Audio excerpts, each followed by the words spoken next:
Thierry Santa, lors de votre discours au Congrès, vous avez eu un geste fort.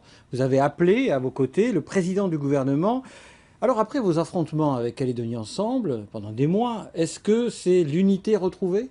Il ne faut pas parler, je pense, d'unité retrouvée. Ce geste avait pour objectif de faire passer le message, de lancer un appel au président du gouvernement pour que l'apaisement que l'on ressentait le jour de mon élection se retrouve également au sein du gouvernement. Je pense que c'est nécessaire pour que la démarche qui est mise en œuvre aujourd'hui soit la plus efficace possible. Et vous pensez que les électeurs l'ont compris comme ça? Parce qu'ils ont vu quand même les tensions qui ont été vives entre vous, hein. On se souvient de quelques épisodes, Prony Pernot, etc. Et vous croyez c'est lisible pour eux? Je crois qu'aujourd'hui, certains sont effectivement sceptiques par rapport à ce qui se passe, et je le comprends, comme vous venez de le dire, vu les derniers mois, ce qui s'est passé pendant les derniers mois, on peut très bien comprendre ce scepticisme. Mais je crois qu'on n'a plus le temps d'être sceptique. Aujourd'hui, nous devons être dans l'action. Il s'est passé des choses très importantes lors du dernier comité des signataires extraordinaires du 5 juin dernier. Et il faut absolument que ce qui s'est passé là-bas se retrouve concrètement ici en Nouvelle-Calédonie. C'était votre idée de faire venir Philippe Germain? Effectivement, c'était mon idée et je trouve, vu les réactions que j'entends des uns et des autres, que c'est une initiative qui a été bien perçue. Alors entre Calédonie Ensemble et vous, il y a quand même des sujets de discorde, on va dire, sur certains dossiers sensibles ou pas? Alors, je voulais justement, ça me donne l'occasion de préciser qu'il n'y a pas d'alliance. J'ai entendu parler d'alliance parfois entre Calédonie Ensemble et les Républicains. Ce n'est pas le cas. Je pense que c'est simplement une vraie prise de conscience des responsables que nous sommes, que c'est la seule solution pour faire en sorte de se retrouver à l'issue de l'accord de Nouméa, puisqu'on est quand même dans la dernière mandature de l'accord de Nouméa, et nous allons forcément nous pencher sur la manière de sortir de cet accord.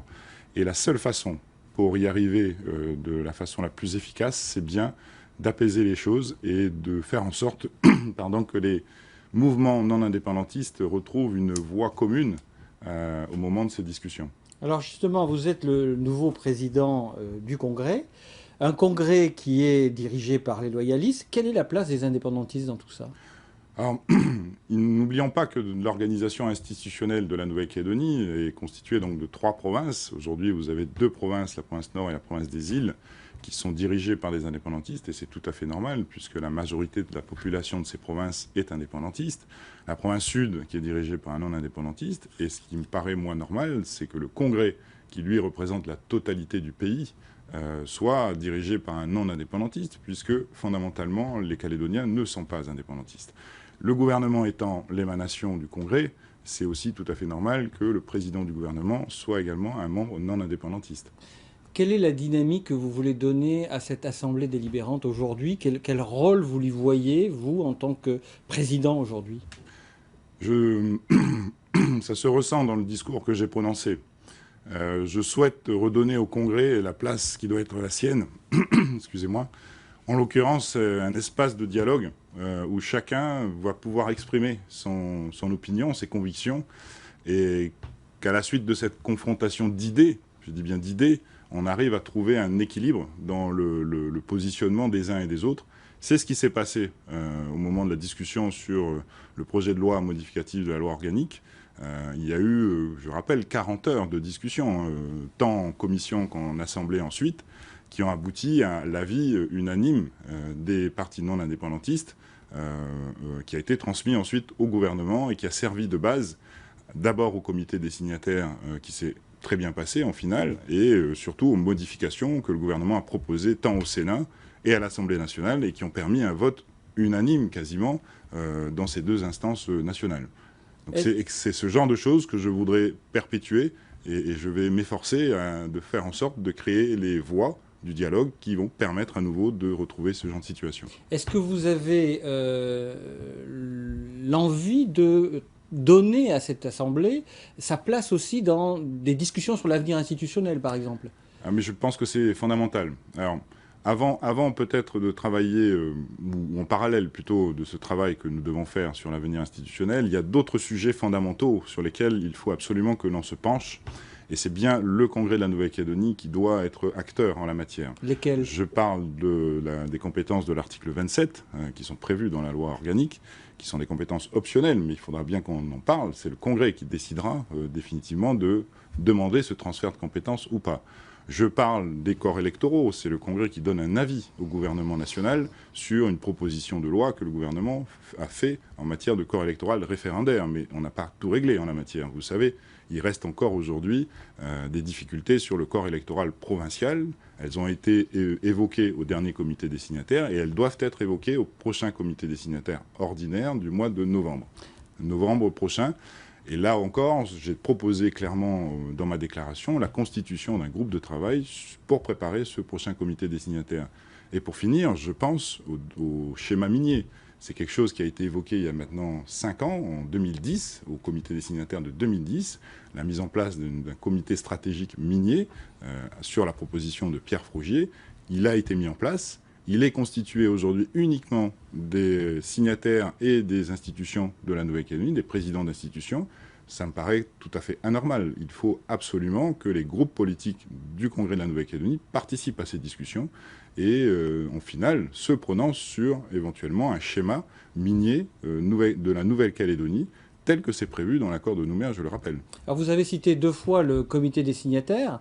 On a l'impression qu'à ce comité des signataires extraordinaire, il s'est passé quelque chose. Est-ce que vous pouvez nous dire qu'est-ce qui s'est passé? Parce qu'on a l'impression qu'il a tout transcendé. Tout transcender, faut pas... Beaucoup de choses. Il a effectivement créé quelque chose. Et je pense que ce qui s'est passé en définitive à l'occasion de ce comité des signataires, c'est une vraie prise de conscience des responsables politiques des différents partis. Je parle d'abord des partis donc, non indépendantistes. Une prise de conscience que les uns et les autres n'arriveront pas tout seuls à préparer cette sortie de l'accord de Nouméa. Si on se retrouve en 2018 à être encore en train de se taper dans les pattes, excusez-moi l'expression, face à nos partenaires indépendantistes, adversaires, un partenaire indépendantiste, mais également face à l'État, c'est la meilleure façon pour laisser la porte ouverte à une indépendance potentielle de notre Nouvelle-Calédonie.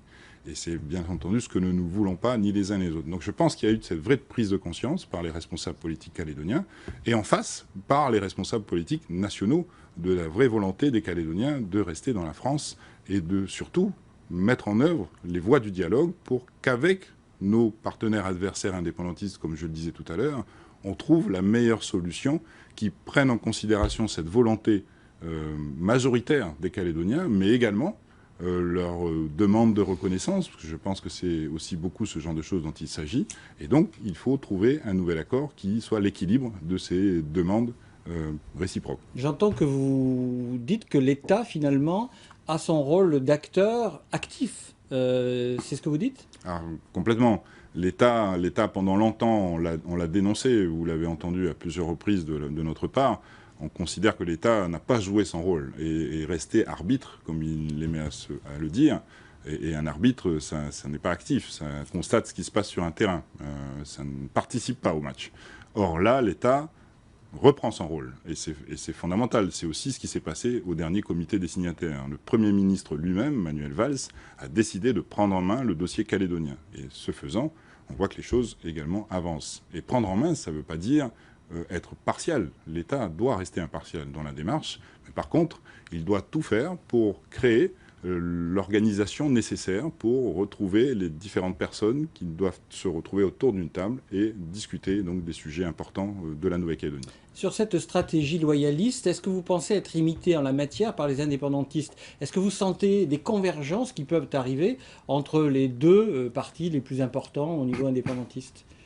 Je ne les sens pas aujourd'hui, mais je ne serais pas surpris que dans les mois qui viennent, une démarche similaire apparaisse de la part des indépendantistes, sachant en plus que leur histoire montre que dans les moments importants pour l'avenir, donc où la mise en œuvre de leur projet d'indépendance, ils arrivaient à se retrouver quasiment systématiquement.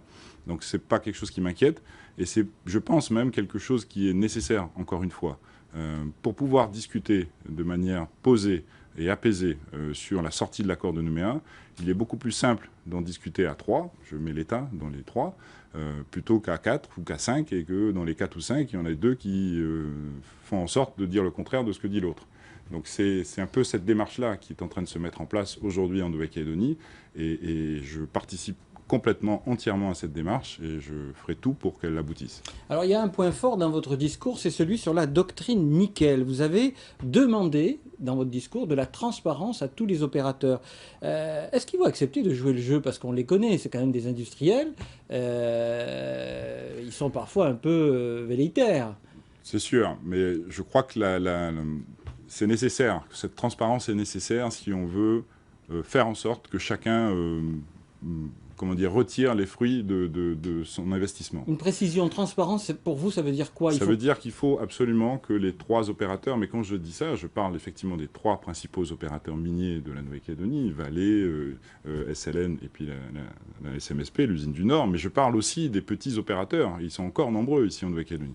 Donc, et ce que je sais, et ce que tout le monde sait, c'est que la Nouvelle-Calédonie a une telle richesse naturelle en nickel qui est largement suffisante pour satisfaire les besoins de tous ces opérateurs.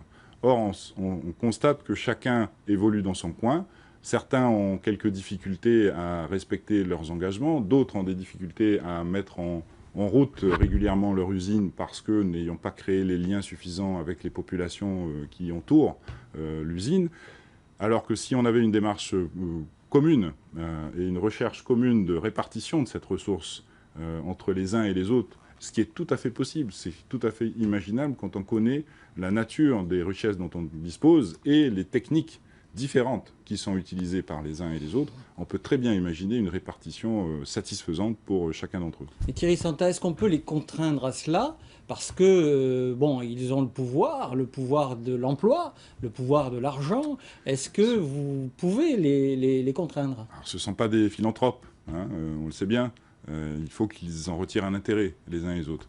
Et je pense que cette démarche est tout à fait pertinente pour que chacun en retire un intérêt, sachant que mon objectif, en ce qui me concerne, reste toujours le même, et je pense que c'est le cas pour tous les hommes politiques de notre pays, c'est bien que cette richesse naturelle bénéficie avant tout aux Calédoniens, que ce soit en termes d'emploi, que ce soit en termes de retombées économiques, que ce soit en termes de retombées financières. C'est le seul objectif que nous avons tous en tête. Maintenant, il faut faire en sorte que les opérateurs eux-mêmes également en retirent un certain profit. C'est quand même l'objet de leur travail. Mais peuvent-ils sortir de leur dogme économique et financier? Ils y seront peut-être obligés par la force des choses quand on connaît la situation actuelle du cours du nickel, quand on connaît la situation actuelle de certains opérateurs qui n'arrivent pas à se fournir comme c'est nécessaire. Je pense qu'il y aura peut-être une volonté plus affirmée de leur part d'avancer dans ce sens. J'ai d'ores et déjà eu un contact avec M. Guglielmin de la SLN, également avec M. Beurier de Vale, qui m'ont contacté et m'ont proposé donc de me rencontrer la semaine prochaine, ce que je vais faire, bien entendu. Je vais prendre contact également avec les représentants de la SMSP la semaine prochaine. Donc j'entends que vous voulez créer des passerelles. Hein. Le Congrès, c'est un lieu de délibération, mais aussi d'échange. Hein. Avec le gouvernement aussi, vous voulez pérenniser les choses? C'est l'objet de mon appel à la fin de mon discours de vendredi matin, et qui, je crois, a été entendu. Je prends contact avec Philippe Germain, pareil, la semaine prochaine, pour essayer d'évoquer avec lui un mode de fonctionnement différent, un peu plus concerté entre le gouvernement et le Congrès. Le gouvernement est chargé de préparer, vous le savez, hein, tous les textes qui sont présentés ensuite au Congrès, qui est l'organe délibératif qui décide. Et l'ordre du jour de ces textes, de ces séances du Congrès, doivent être, à mon sens, préparés d'un commun accord avec le président du gouvernement. Et ça suppose qu'au sein du gouvernement, la démarche collégiale qui se met en place au Congrès se retrouve également au sein du gouvernement. Et je pense que Philippe Germain, je l'espère en tout cas, a entendu mon appel. Je le saurai peut-être plus précisément la semaine prochaine. Alors cela fait presque une semaine que vous êtes élu président du Congrès, Thierry Santa. Votre état d'esprit aujourd'hui, après une semaine d'élection, vous en mesurez, vous êtes très réaliste, vous êtes en état de grâce. Comment est-ce que votre état d'esprit? Alors ça ne fait que 3 jours, Monsieur Rosada. Oui. Très sincèrement, non. Je ne peux pas dire que je suis dans un état de grâce. Au contraire, je ressens depuis mon élection et les messages que je reçois des uns et des autres beaucoup d'espoir sur cette élection. Et en toute modestie, je vais essayer de satisfaire au mieux tous ces espoirs que je ressens. Et donc, quelque part, ça donne une responsabilité. En tout cas, chaque jour qui passe alourdit cette responsabilité. Mais bon, ça ne m'empêchera pas, bien au contraire, d'avancer comme il faut. Du réalisme, donc. Tout à fait. Thierry Santin, merci pour avoir accepté notre invitation ce soir. Merci de l'invitation.